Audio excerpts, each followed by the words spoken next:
उत्तम है। और अब हम पहुंचे हैं श्री पंचदशनाम जूना अखाड़ा के एक और नागा बाबा के पास, जिनसे हम उनकी परंपरा, उनकी पूजा, उनकी सिद्धि, उनका योग, इन तमाम विषयों पर बात करेंगे।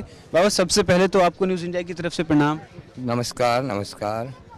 आप नागा सन्यासी जो हैं वो किस परंपरा के अधीन आते हैं?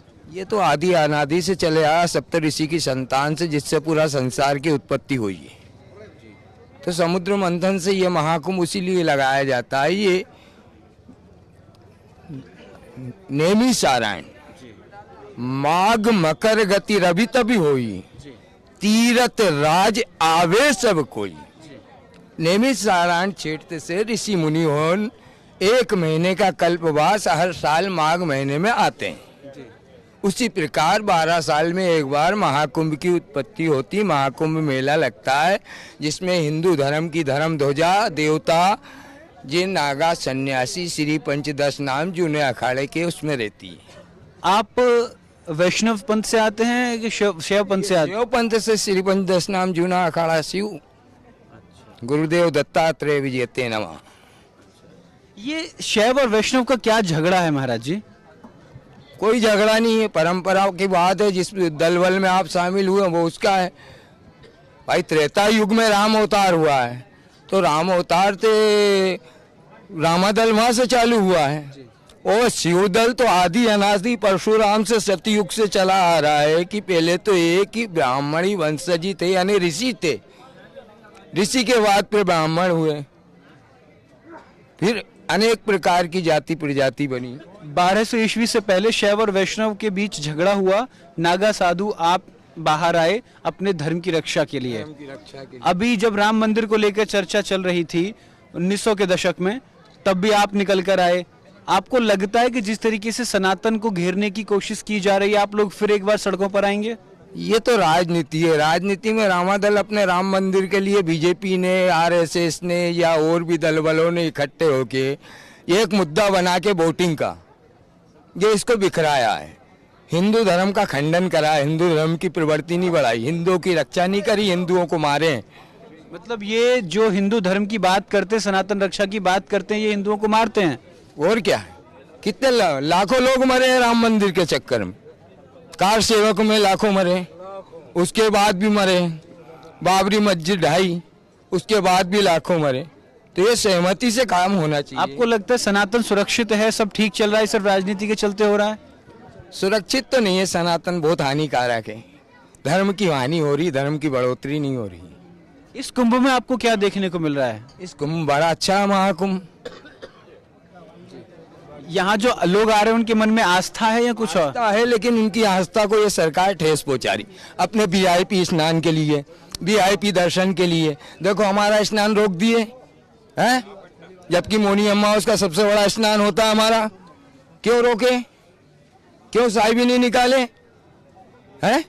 तुम्हारी पूरी पुलिस सुरक्षा है, लाखों कर्मचारी लगे हुए हैं, पूरे कैमरे लगे हुए हैं, पूरी मीडिया लगी है, उसके बाद भी तुम हमारे स्नान को रोक रहे हो। वो तो सुना था कि जो आपके जूना अखाड़े के अध्यक्ष हैं नरेंद्रपुरी, उन्होंने कहा था कि हमने खुद मना किया है। अब ये उनकी परंपरा अलग है, लेकिन सरकार की तरफ से 3 तारीख को जाएंगे, 3 फरवरी को स्नान कर। वो सरकार के ऊपर है, वो हमारे ऊपर निर्णय नहीं है। हमको आज्ञा मिलेगी, सरकार रास्ता देगी। आपको आज्ञा कौन देता है? सरकार आज्ञा देगी, सुरक्षा देगी तो आगे बढ़ेंगे, नहीं तो हमारी कुटी में हम भजन कर रहे हैं। बस हमारी अवधि हम भजन करके निकाल के महाकुंभ हो गया, देवता स्नान हो जाते हैं। आप कुंभ से पहले कहाँ रहते हैं? आपकी कहते हैं कि साधना करने जाते हैं हम, जंगलों में, पहाड़ों में, कोई निश्चित नहीं रहता हमारा। गुरुजी ये चीज समझना चाहते हैं, कहते हैं कि नागा साधुओं को भूख नहीं लगती, प्यास नहीं लगती, अपने आहार में रहते हैं और अपने अपने हठ योग में सब प्रज्वलित होते। देखो उधर बाहु, खड़े श्री, दिगंबर नागा और भी सब प्रकार के नावे में भी हठ योगी हूँ, महायोगी हूँ सब।